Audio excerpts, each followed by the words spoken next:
This is Bob Maximchuk from Project Pragmatics.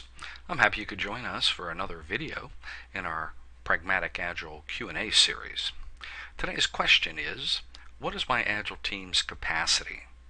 This is an unusual question to hear because we hear it all the time from many clients. It's unusual because Agile has done nothing particularly earth-shattering to the traditional way capacity is calculated. I found that my teams get it when I show it graphically.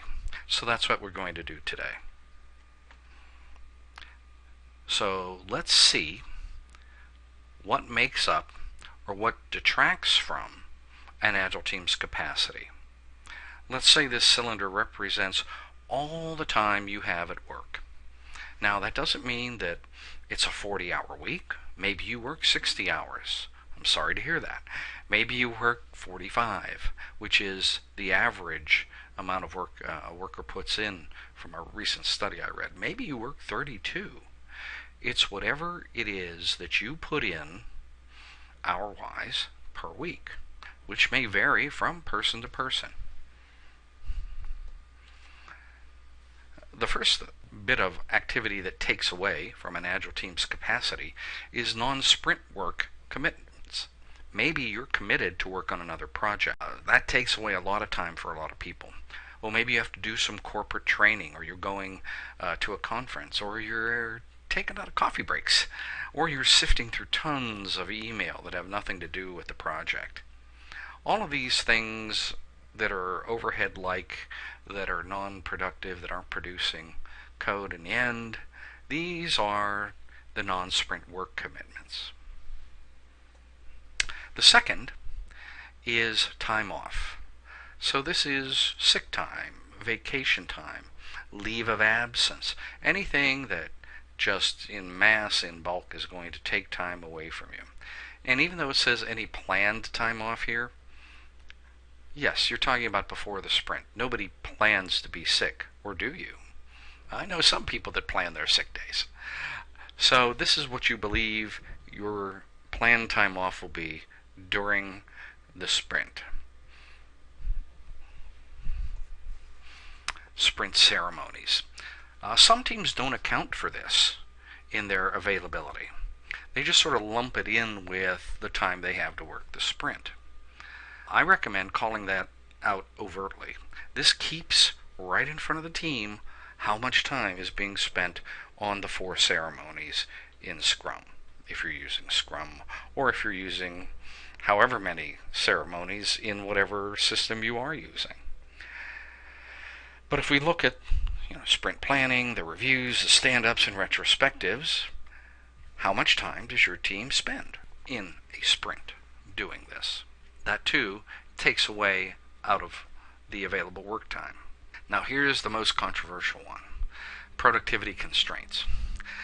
Agile's about truth and transparency and good things like that. So the one truth we do know, that no person is productive 100% of the day.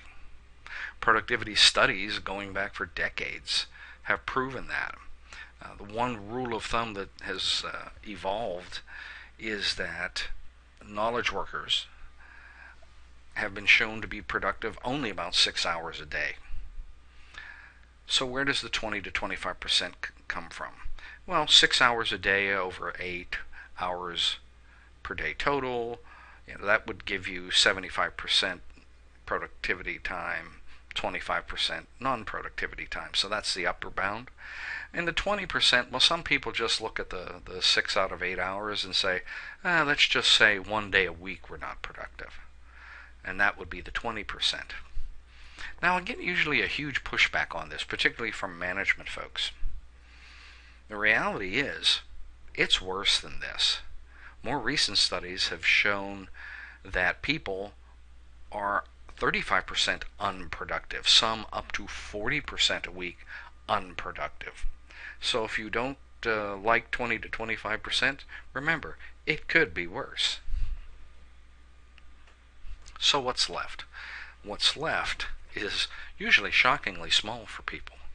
I've had team members who actually have ended up with a negative number which means they're overcommitted even before they start working on the Agile project that they're talking about.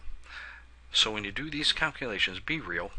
Otherwise, you're going to overpromise, and then you're not going to deliver, or you're going to be putting in a lot of long hours, and that's not very sustainable.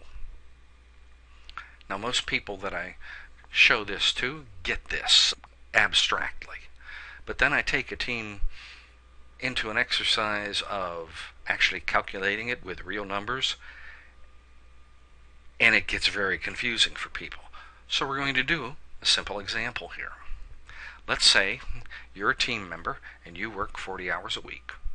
Your sprint length is 2 weeks, so you see here in a sprint you would have a total of 80 hours available, if that's all you did. But we know that's not all you're going to be doing. As for your non-sprint work commitments, let's say 20% of your time you're working on other projects, doing emails, training, etc. That takes away 16 hours. Your planned time off, well, there's a holiday coming around, and you wanted to take a vacation right up against that so you can have a long weekend, let's say. That's another 16 hours gone. You know that your team spends about 8 hours every sprint performing the Agile ceremonies. Ergo, another 8 hours gone. Now, this will be a common number for everybody on the team.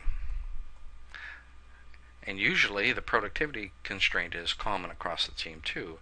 Here the team believes they only take about a 20% penalty on productivity, so that's 16 more hours gone. That's 80 hours, 20%.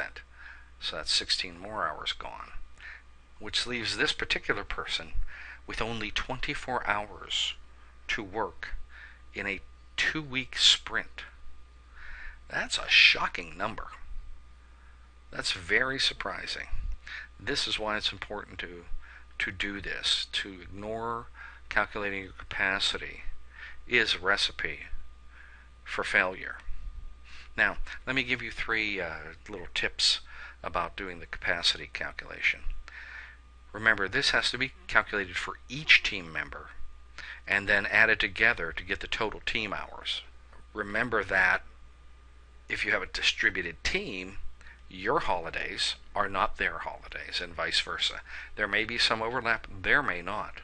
There also may be traditions, like there may be a holiday, but people always take the whole week off. So be careful what you ask for. Don't just ask about holidays, ask about other time off too. And do this calculation before you commit to the amount of work for the sprint. Otherwise, you're going to come up short, and that's not going to give you a desirable result. So I hope this has clarified this important question for you. This is Bob Maximchuk from Project Pragmatics, and we'll see you next time.